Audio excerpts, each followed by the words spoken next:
Hello, everyone. Welcome to another edition of The Dish with Linda and Trish. Hello. Hi, everyone. That's Hello. Trish. I'm Linda.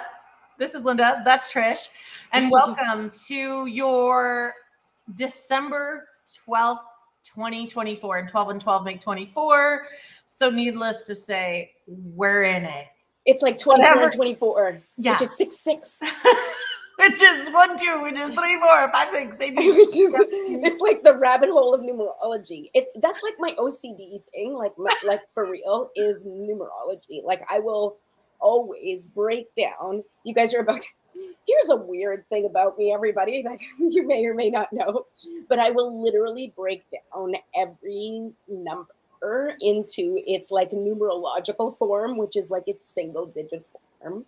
Unless it's an 11, in which case the 11 stays because that's a master number. But it's like my own little obsession that I've done since I was a kid, since I learned about numerology. And I was like, oh, I love that concept of numbers having energetic purpose and significance. Like, I mean, me, who's somebody who gives like significance to everything, I will like dive deep into like the resources of like, what does this mean about literally everything? And my mom was like that because my mom's a twin, so she's 2. She was born on the 22nd, so she's 2. Her whole life, like everything about her life, she got married on the 22nd to my dad, and then when she, she's remarried, and her husband Bill, long before he knew my mom, when he was in the military, his hard hat said 22. Really? Like, yes, it's a weird thing. So I grew up with that number having like a shit ton of significance, and then didn't really think anything of it. Like, yeah, I had lucky numbers, but and then when I grew up, it was the same with me. Like, my daughter's born on the 24th, my husband's born on the 24th. I have a lot, like 1024 comes up every freaking where, which we'll talk about, but it like, oh, there's like numbers. And it's funny because the worst person that existed in my life, which I didn't know, as you well know, I didn't know until 2 years ago, his birthday is the same as my husband's, which is like not even just the date, but like the day, but the date, like July 24th. Then him and his wife, my aunt, got married on the same day as my husband and I. I mean, when you say there's something to numerology, you're not wrong. I know you're right. But you know so much more than I do. Like, well, I'm just kind of a little obsessed with it. It's my own little obsession. Like 1024 comes up everywhere. It's every time I'm in the zone, I know, because 1024 comes up. She's like, so what does it mean? Have you looked it up? I'm like, oh no. She's like, what? That's right. We haven't looked it up. So let's look it up. What is, 1024, right? Okay. So guys, this is literally what I do. This is a little insider too of how, like you want to know, like, is it a sign? What's the sign? Well, this is all you have to do is, you can call somebody and ask them what's the significance. And then really what it is then listening and feeling into your body for the resonance. Because when it's meant for you, like when the message is meant for you, it tingles. Like if you feel it, when you read it, you're like, oh my God, that was definitely for me. And it's usually something you've been telling yourself or you've been thinking somewhere or the message you need. Okay, so we're going to look it up, all right? I'm going to look it up. But that is so true. Like you don't even really think about it because it's one of those things that happens, but you get that like tingly cell syndrome. Tingly cell syndrome, yes. What was it? Petya used to call it the bubbles.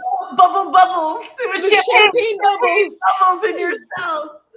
If you guys don't know what we're talking about, go check out, I think it's episode 2 of Soul Seekers. So go to our YouTube channel on Soul Seekers, which I probably should be putting this on our Soul Seekers channel too. Yeah, we could. And then we can link that episode maybe. Like put it. Oh, that's a good idea. Oh, that's interesting. In computing, the number 24 is significant because it represents the base unit for measuring data storage in kilobytes. We were looking for a spiritual meaning, but okay, let's see. What else is special? 1024 is the smallest number with exactly 11 divisors. Okay. So let me see. Angel number. That's what we wanted. Okay. So all we do is go to Google and start looking. And so let's see. Let's see, Linda. And I want everybody watching to I want you to just watch Linda's face as I read this and see if you can point out at what point this message resonates with her. Okay. Let's just not to be sexual in nature. I mean, why not? Okay. Number 1024. Oh my God, this is one of those pages that has like a bajillion meanings. This is why I don't look it up, because I can't get out of the rabbit hole once I'm in it. So I would my kids wouldn't eat dinner. Nothing would happen if I did what you're doing, because I can't go to the most important part. No, I can't do that. Okay. So I know, me too. But okay, here we go. So it does break down. So this particular site, which is Sacred Scribes, Angel Numbers, Blogspot, okay, because I want to give it credit. It's just one of you Google it and you pick the one that you're like, let's try that one. Okay, so we tried this one. So it breaks down the numbers 1, 2, and 4, right? And number 1 relates to creation and new beginnings. Okay, I'll just give you the basics. Number 2 brings decisiveness, diplomacy, charm, partnerships, and relationships. Okay. Number 4 encourages working steadily towards goals and aspirations, right? Number 4, we've talked about this, is all about foundations. 2 is about a team, and 1 is like spirit and the beginning. It's like initiation. Okay. So angel number 1024 suggests that you may have to put some hard work and effort towards a new project, venture, or important life change. Trust that these will be of long-term benefit to yourself and your loved ones. The work and effort you put towards achieving your goals and aspirations will be well worth your while, and you will find long-term success and personal fulfillment. Angel number 1024 is a message to keep up your current momentum and continue to rely upon your intuition and your angels when you need assistance with direction, ideas, and guidance. Trust the promptings of your inner self and fully pursue your life passions and soul purpose. Okay, I love it. And it does resonate, all except the hard work part. Because you're like, screw that. This week the message that came through was hard things are fun and fun things are easy. So hard work is fun work, and fun work is easy. Yes, that I can live with. I like that too. And maybe that's the message. It's like continue doing, maybe continuing to transform the hard into the fun. Right? And when you find yourself hesitating, and this is something that's really worked for Linda and I, if you find yourself at home and you're procrastinating on a project, or there's something that you really want to do, or you think you want to do, or you're like, I really should be doing this, and you, for whatever reason, maybe because you have ADHD like us and you can't find the dopamine reserves to do what you need to do, then some of the tools that we put in place is what gets us to do stuff? Well, each other. And so a lot of, there's lots of other things that we have in place, but that's an easy one for us, because it's how do we make the hard things fun? Well, we do them together, because that automatically makes it more fun than when we were trying to do it on our own. Yep. And I don't know, we're going to get into this 1212 portal that everyone, if you're on social media at all today, it's like the 1212 portal. Well, we're on our side of social media. I don't think my kids are seeing anything about the 1212 portal. But I'm thinking it's like, go through the portal today, do brave things today, blah, blah. And I'm always scared. Trish and I talk about this all the time. I get anxiety when I think I have FOMO, and I'm like, oh my God, I'm going to cook dinner and I'm going to do all this things, and I'm going to miss the portal. All the people are going to go through the portal, and I'm going to be sitting here with my little chicken breast, on the other side, and they're going to close the door, and I'm not going to be able to get in. I swear, ask her. It's a real anxiety. These portal things sometimes stress me out, because I'm they make it sound hard, but I think I'm like, Trish, which has an effect on me. But it's like, this is the kind of thing I'm talking about. When they say get through the portal, they don't actually mean like run to the door and jump until you feel like you've gone through. It's like the essence of transformation and evolution and the essence of like contrast and flipping things. Because I really was taught that like nothing came without hard work, namely I think we were all taught that for sure. I was That was taught the that, lesson. like money was hard. Everything was hard. I was just taught that it was hard. It was all freaking hard. And the portal is that maybe just because we've been taught that doesn't mean it's truth. I mean, everybody taught us with good intentions. They didn't mean to hurt us. But what if like that's not true? What if it doesn't have to be hard? Because I know people who do very well and have lived beautiful lives, and they don't necessarily consider their day-to-day hard, whether that's true or not. But I'm just like, it's what you just said. It's like, maybe it's only hard because I have the belief that it's hard, but it doesn't have to be hard. I mean, there's so much about perspective. You're correct. And the way I look at any of these cosmic events or portals, 12, 10, 3, whatever the hell portals that people talk about. And I talk about them too, because I look at all of them. I look at everything as an opportunity, right? And so if you look at something like the 1212 portal, and and we'll read a little bit of what people say it is, but apparently it's a powerful energy to manifest it, because it's like the amplification of those numbers, right? And so 1212 is the amplification of 1 and 2, right? 1 being that initiation of a project, 2 being collaboration, right? And so when we're talking on a grander scale, 1212 is like a new start with you and the universe, like a co-creation of like, and it's like 1212, right? And even we joked about 24, right? Because 1212 gives you 24 when you add it up in numerology, which then comes down to 6. And then, so the date of 2424, right? Because it's 2024, would then break down further. Well, the 24 breaks down into the 6, but if you add actually the 20 from the 2024, it's actually 8, which is 8, 9, 10, which is 14, which is 5. Okay, you see, I did it again. So when you really break it down the way I just did to this actual date, it's a number 5, right? And 5 is all about change. It's all about initiating change, and it's all about you taking the opportunity to initiate the change you want. So what I look at, when I talk about these portals, or when we talk about these portals or these cosmic events, all it is it's basically saying, the weather is good today to go to the beach, for example. Can you go to the beach when it's raining? Yeah, you can go to the beach when it's raining. Can you go to the ocean? Yes. Can you do everything in the rain that you can do in the sun? I mean, you're going to get wet, but can you do it? Absolutely, right? Unless maybe there's lightning and you don't want to like get struck by lightning. But let's just say rain, right? You can do the same things. But when it's sunny out, it's so much easier. It's so That's much easier, true. right? It's so much more fun. It's just, it just works so much better.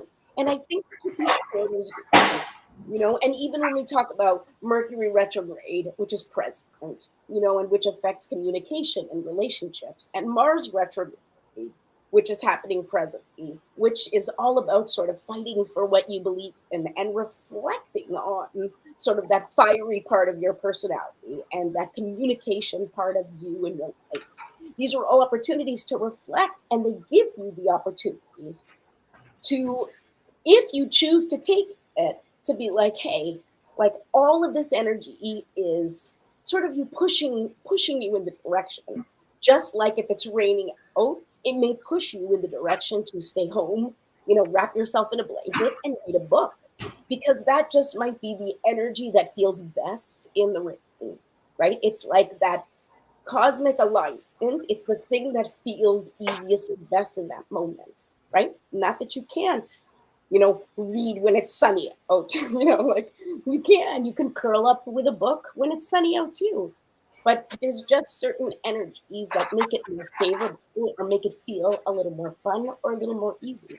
And I think that's what this opportunity is like if you're feeling the energy that seems to be in the air, that energy of change, this is an opportunity for you to really sit down and think about what ways would you like to change?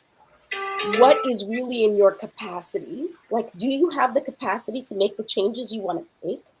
And then taking some time to set an intention and make the commitment with yourself to make the changes necessary, using this portal as the opportunity to sort of put it out in the universe and say, I'm going to take this energy, and here is my promise.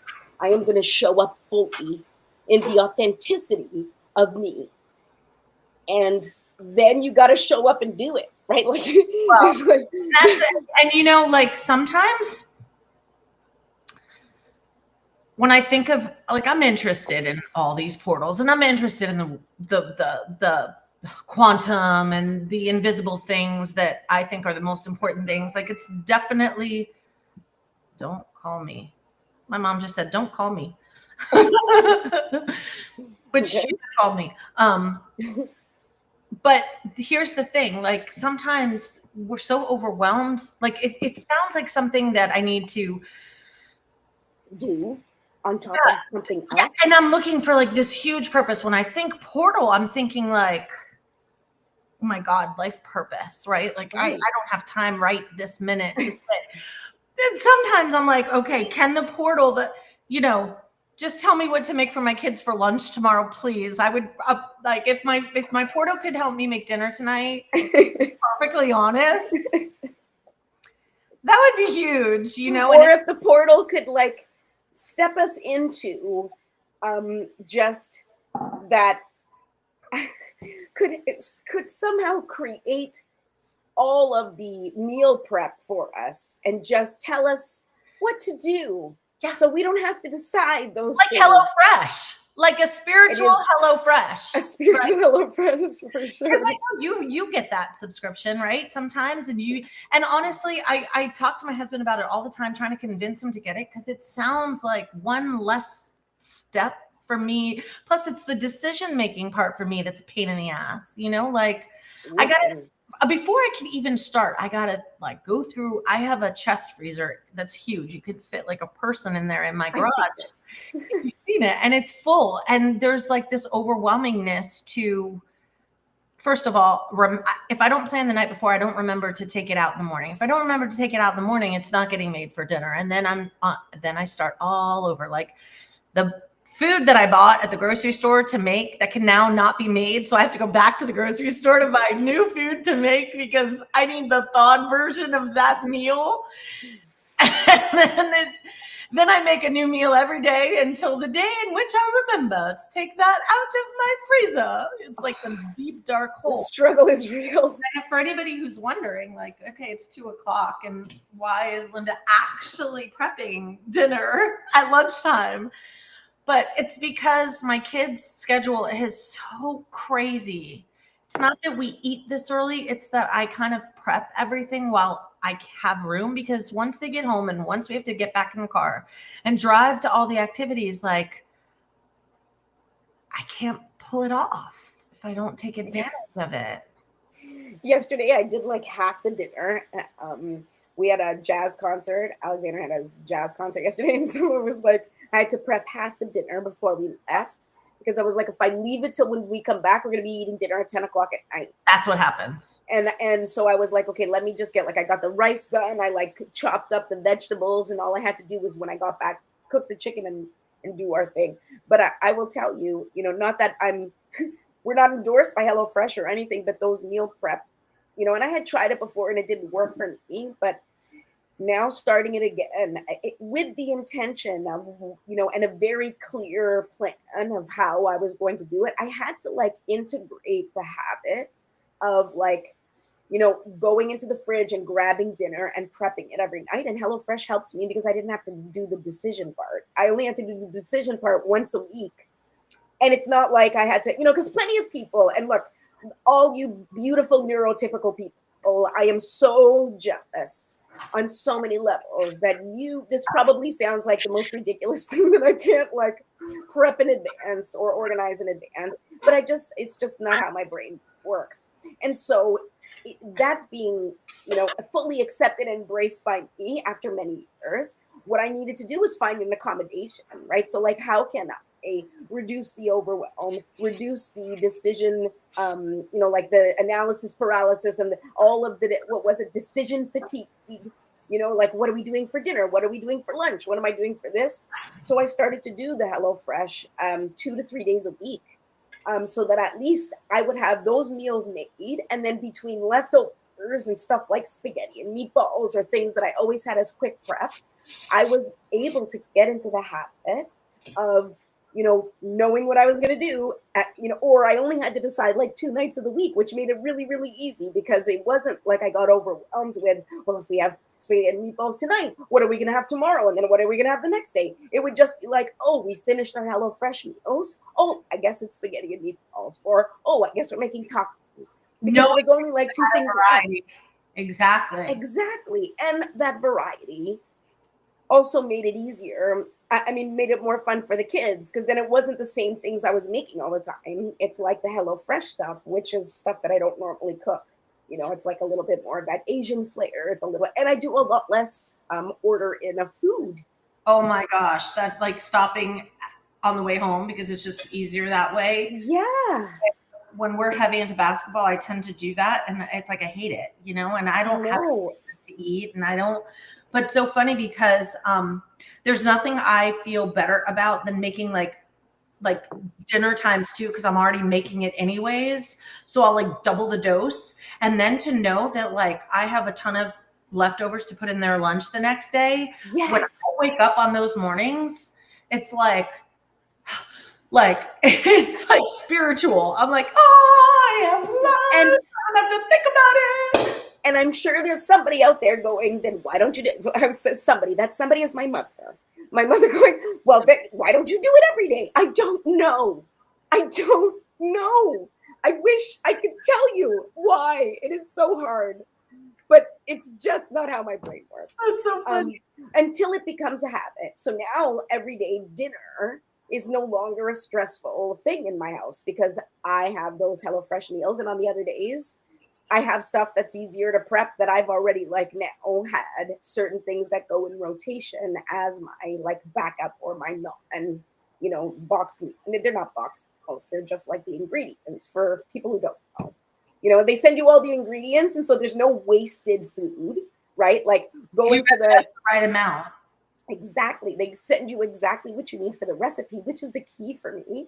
Because otherwise, like I'm buying, like whatever you need, and then you have all these leftovers, and then you're not making stuff, or maybe you are, and if you're well organized, you probably could make use of all the things. But a lot of food went to waste in my house before, and it's not going to waste because like it's much more organized. And I've had to introduce that accommodation into my life in order to facilitate it. And the reason I share it like that for anyone watching, and I've said this to like every time we talk, is because we have to try and make things as easy as possible for ourselves.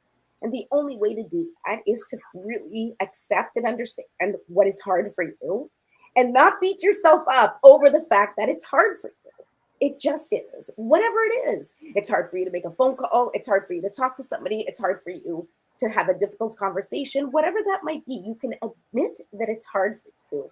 That's the first thing. And then the second thing is figuring out how you can support yourself in a way to make it less difficult, right? Which is what we were talking about, a hard thing. How do you make a hard thing fun?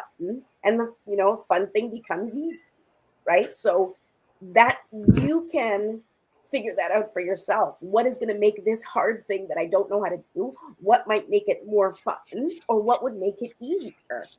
That's right there, or something that you can do for yourself every day to help yourself through a challenge. It's like, what's going to make this either more fun or even if it can't be something fun. There's a lot of shitty things that happen that cannot be fun, but they might be a little easier, and Totally. those are the two ways you can go.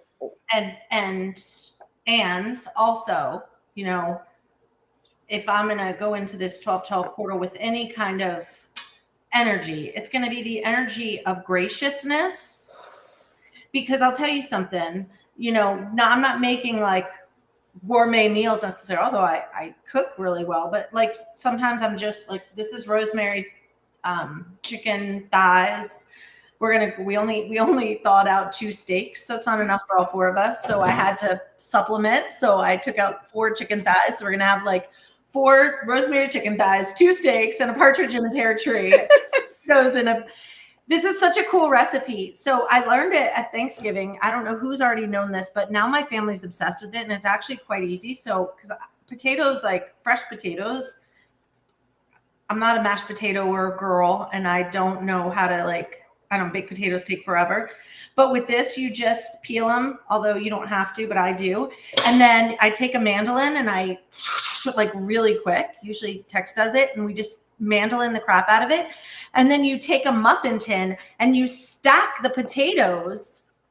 Like you take a stack of the mandolin potatoes, you fill the little muffin tins, you put like I lost you.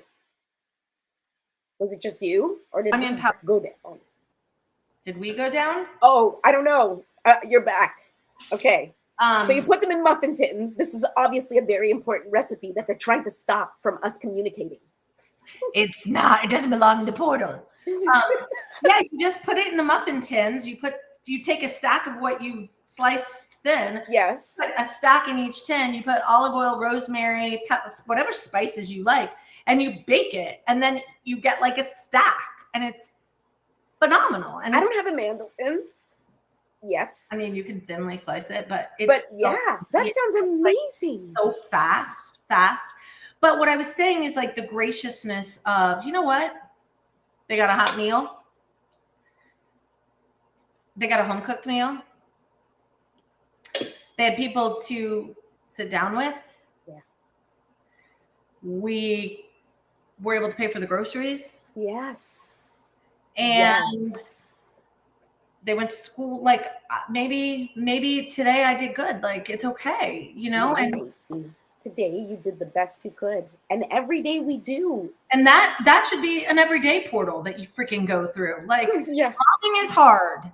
It's hard at all phases. It's hard when your kids are little. It's hard when you're a single mom or a widowed mom. It's hard when you have a traveling husband. It's hard when your husband is home. It's hard.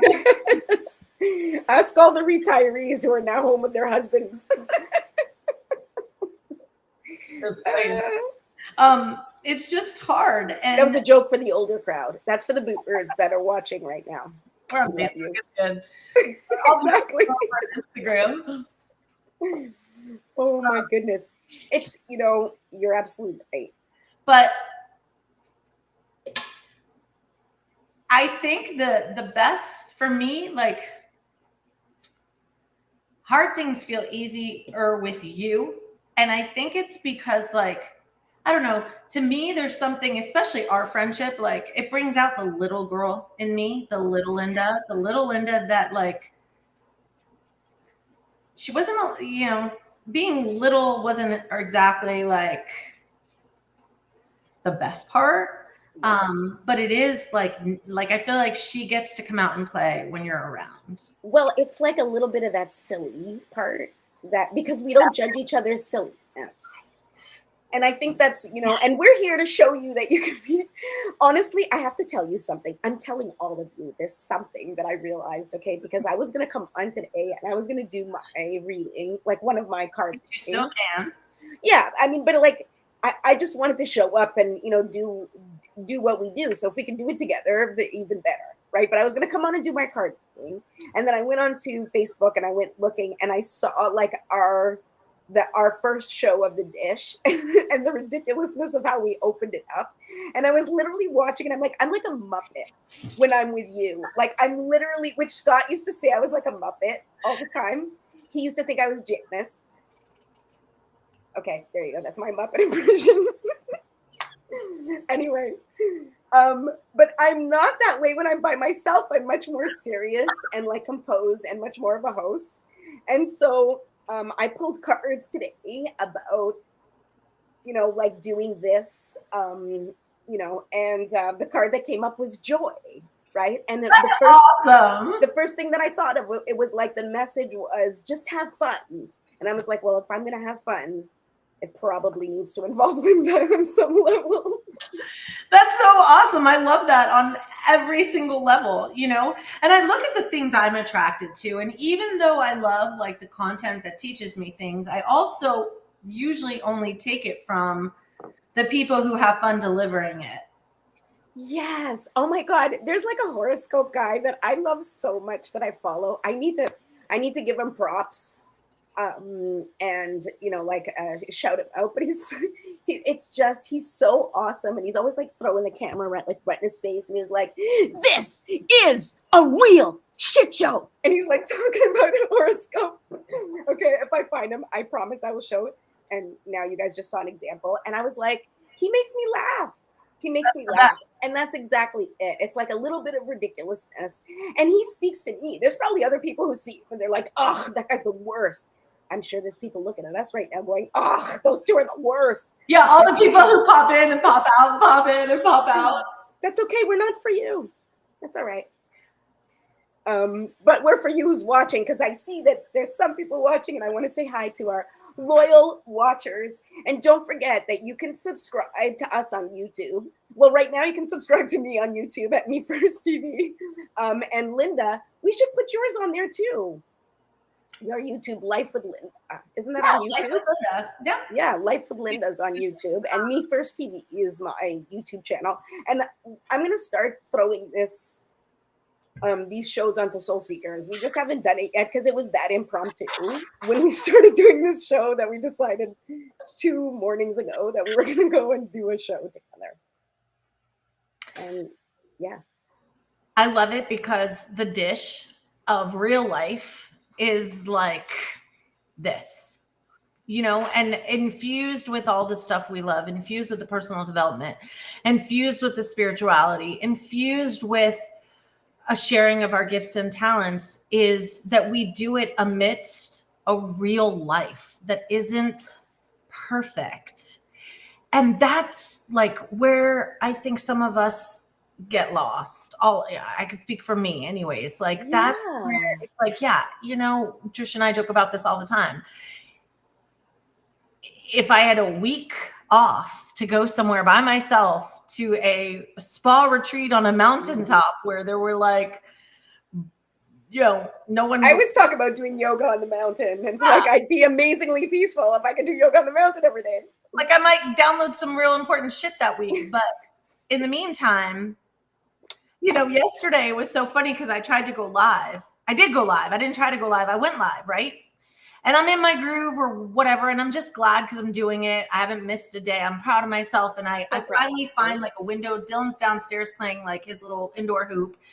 Joelle's on FaceTime with her friend. My husband's outside. I'm like, I can do this. No sooner that I sit down to do it, and my son decides to call me from downstairs, right? Because it's too much of a walk to come up and talk to me. Yes. So he calls me and I don't answer because I'm on live. So I like swipe the call. Now there are other humans in this house that he could call if he still doesn't want to come up the stairs. No, instead he calls again and again and again and again until my live disconnected. And then I couldn't even find the live to like post it, even though it was incomplete. I was like, well, I'll post part 1 and part 2. No, it just went away. So then he comes up and I'm mad because I was like, what, could you not have come up or like ask somebody else? And he's like, I'm sorry, I didn't know you were on live. Fine. I'm like, what do you want? He's like, never mind. So no, all that. And I still don't know what he wants. I was like, what are you talking about, little boy? Oh my goodness. Kind of like like that's where in the past I've not shown up because I'm afraid of things like that. I'm afraid of the imperfection. I'm afraid of showing that like she's sitting on the floor in her bedroom late at night. Her kids are interrupting her. I don't want to hear what she has to say, but I want to hear a mom like that. Because if I see a mom like that, I'm like, oh my gosh, she has my life. I wonder how like, if she could do it, I could do it. So let me hear all the things she has to say. I don't want the mom that like that makes you feel like you can't keep up.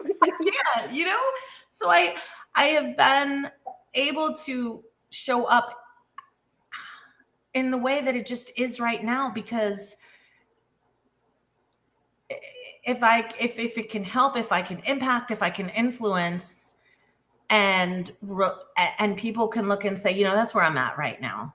And it feels really good to know there's someone else, because we isolate ourselves and wait for this perfect time. Number one, there's no perfect time. And number two, like, who are you talking to when the time is perfect? To you, the other perfect people in the world? No, thank you.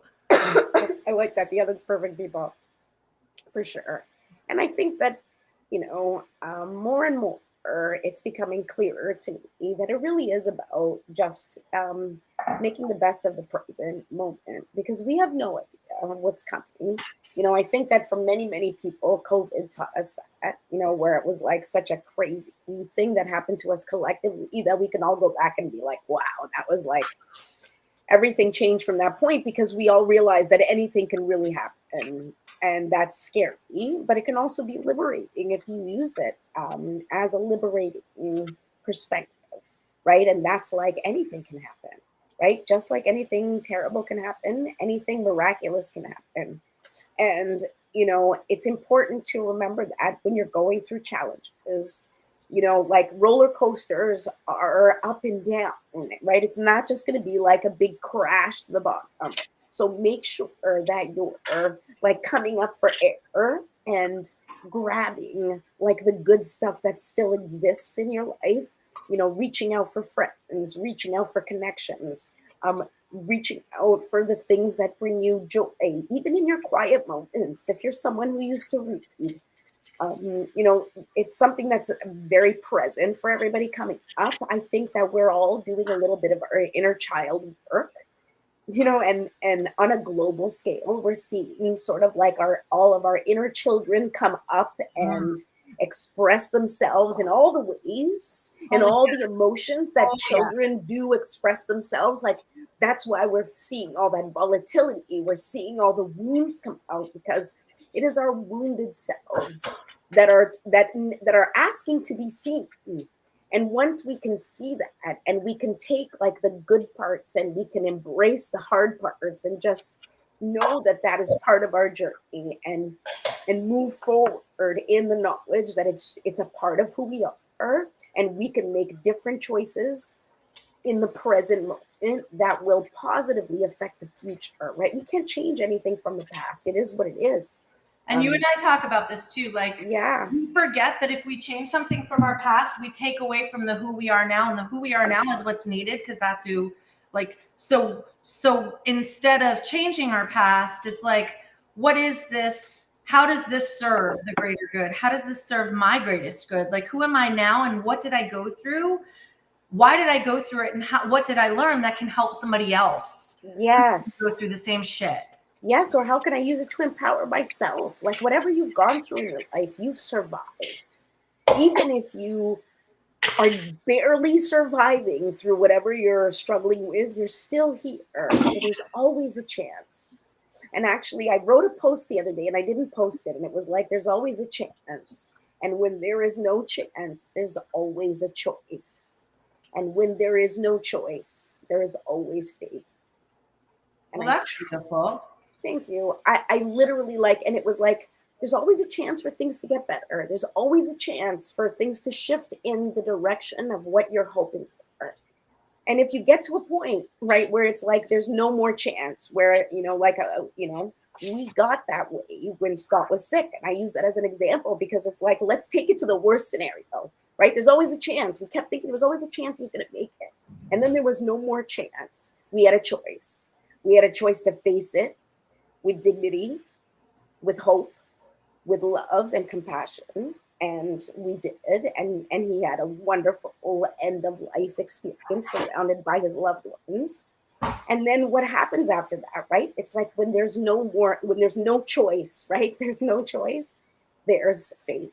And the faith that that was something that needed to happen for our highest good for whatever reason, and I may never get an explanation. But that faith that he's on the other side to support our mission on this planet because he was too bright a light to remain on this earth, that his power and his significance and his energy was needed on the other side.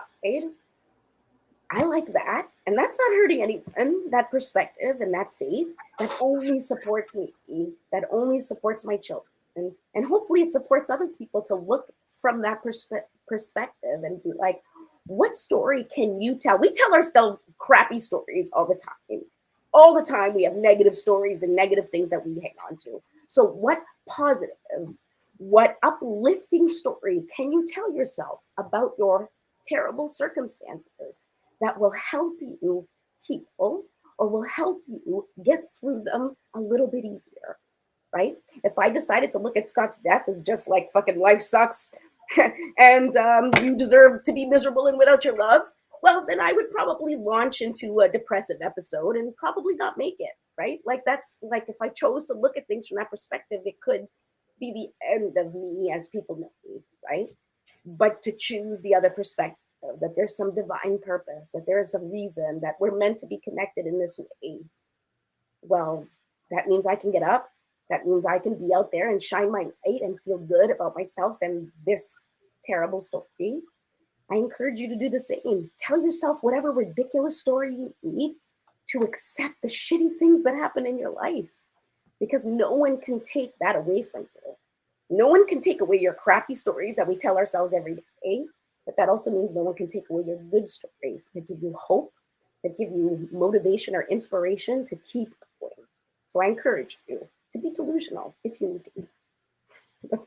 Yeah, 100%. And I think what's also coming up for us, and maybe it's coming up for others, I know like even through your grieving process, and it's funny because I'm not grieving and yet we're paralleling each other in this experience, is that knowing of self, like you have had to look at different parts of yourself, like now being on your own, raising 3 kids, like, who am I? Who was I? Who can I be? All of those things. And that definitely parallels me in this iteration.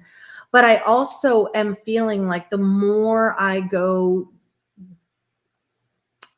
the more we say things that we want all the time. Like, I want to write a book. And Trish, you have to say that. Well, I know. That was the one you had to pick. It's the one I use because it's my personal experience, but like I really know what I'm saying. I know. But then, like, if you say to someone who says to you, like, my someday dream is to write a book, and then you say, okay, well, like, how many pages do you write a day? And they're like, 0. None. And I've been there, done that. Now I was able to conquer that for a short period of time. There's another book in my mind, in my heart, in my computer that I started, and same could be said about that book. Like I had momentum. I've published 3 books. Let's go. I know how this works. And yet I'm not writing any pages on any day. Or you say like, my dream is to make like 20K months, whatever. I'm just throwing out examples. And it's like, oh, okay, well, what are you doing to generate income every day? Going live. Oh, okay. So that also is for us, and I'll speak for myself, but part of that is the not trusting to shine my light, not trusting to show the vulnerable parts of me, not trusting that I look good enough or I sound smart enough or my thoughts are organized enough. And so all those things that I tell myself stories about, and yet the truth is that when I show up, my frequency talks to other, like none of it that I think matters is actually the part that's communicating.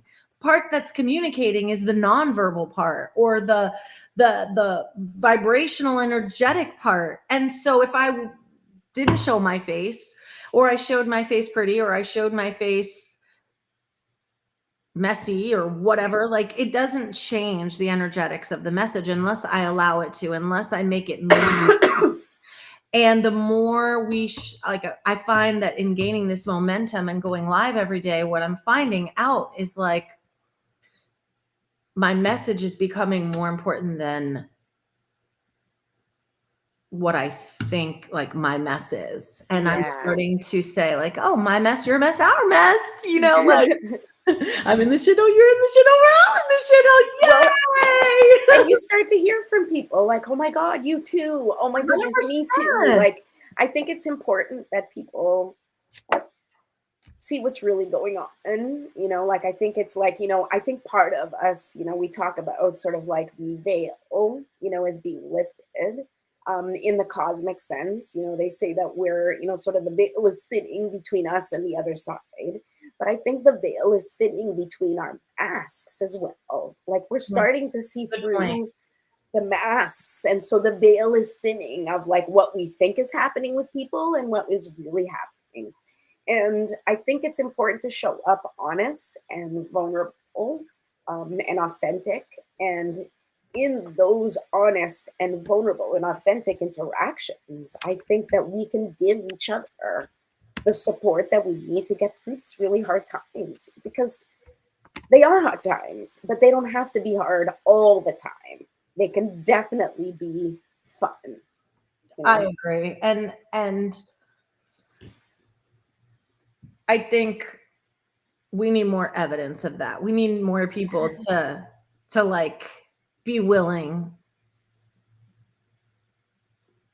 to be afraid so that we could be willing to be uncomfortable, be willing to be embarrassed, be willing to be exposed. Like some of my favorite people, it's what you said, some of my favorite creators are people that they just put it all out there, and I love them for it. And it's like this permission to just be yourself. And I think that we need more and more of that, because as people become more comfortable becoming themselves and tuning into their true frequency, like if we really like zero in on like our essence and our you don't have to have like an actual, my purpose is to be like whatever, screw that, like your essence, when you're like in the zone, it doesn't even matter what you're doing, as long as you get yourself in the zone and you feel good and you're out there and just shining that light and being who you want to be, whatever the context, whether it's at your job, whether it's in your home, whether it's with your friends, whether it's talking on the sidelines in soccer. Like some of my best conversations and most motivational speeches have been on the sidelines in soccer, because it's just conversations you get into. It's real stuff. It's like, and that's what we need to embody. It's not just the self-talks, or the self-improvement speak. It's about really integrating it and embodying it in every interaction, in every moment, in every choice. It's leaning in and practicing the vibration of who you are. And when you're in it, because you feel the energy, your whole body starts to like just shake. It's so good. You can't stop. I mean, for real. I know. I mean, I'm just putting it out there, but it's like, and if you're not feeling like that, then start figuring out how to get closer to that feeling. Like, it's not about feeling like that all the time, but it is about the focus. I mean, if you can feel like that all the time, by all means. And if you can feel like that all the time, please comment, share, call me, contact me, message me, come to my house. I'll text you my address. I want instructions. I want some instructions. I need the manual.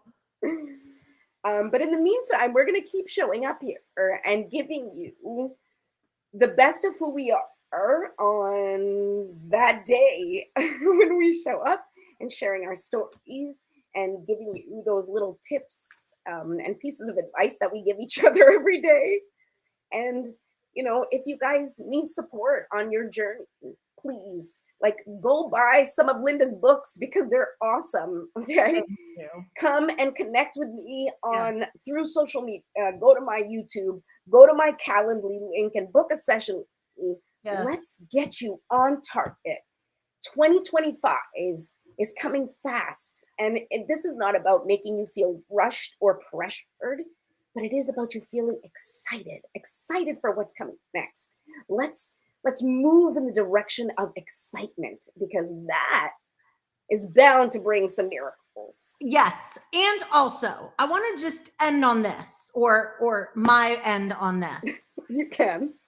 We have these like, I'll start January 1st, 2025, or I'll start on my birthday, or I'll start on the new moon, that's great. That's awesome. There's no judgment here ever. But I'm also just saying, like, if you get an opportunity, if you get a hit, if you get that feeling that we're talking about, if you get like excited and you're in a moment, don't hold on to that and try and carry that energy till the event, till just do it in the moment of the energy. It's like, imagine you are with a partner and it's like, we both want to have some fun right now. You're not going to be like, hold on, babe, this is awesome. If you'll hold on to all that excitement, then on the new moon, you're going to be like, right here, right now. I don't care. Yeah, don't Close wait. the doors and the windows. Don't wait. And you have to be intimate with yourself in that way. Like, the opportunities, the universe doesn't know the dates. That doesn't know, like, oh, let's wait till New Year to inspire Linda. Like, it just comes through because at the moment you're open, you're a vessel, you're connecting, you're a channel, and that's all it knows. It's like, oh wait, like, think of it as like a drone and it's flying around and it's like, ooh, there's a light, there's an opening, there's a door, there's a freaking portal, I don't know, there's cutie patootie Linda down there, let's go talk to her.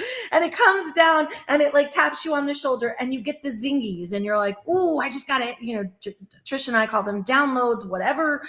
And you're like, I just had a great idea, or I just want to say this, or I just want to share this, or some great thing happened to me. Don't be afraid to press the live button and be like, guys, something amazing happened. I wanted to make potatoes for dinner and I had them in my house. I didn't have to go to the store and get them. Isn't that awesome? Amazing.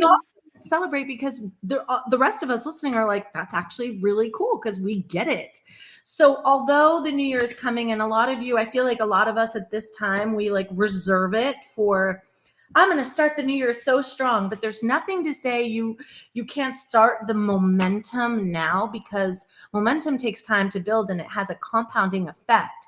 So the more you start now, by January 1st, you'll be like under the covers and you don't have to wait. You can already be feeling really good. Yes, absolutely. I couldn't agree with you more. And even if you can't start preparing yourself to start. Yeah. Like, start getting in the mindset, start starting. Get ready to start.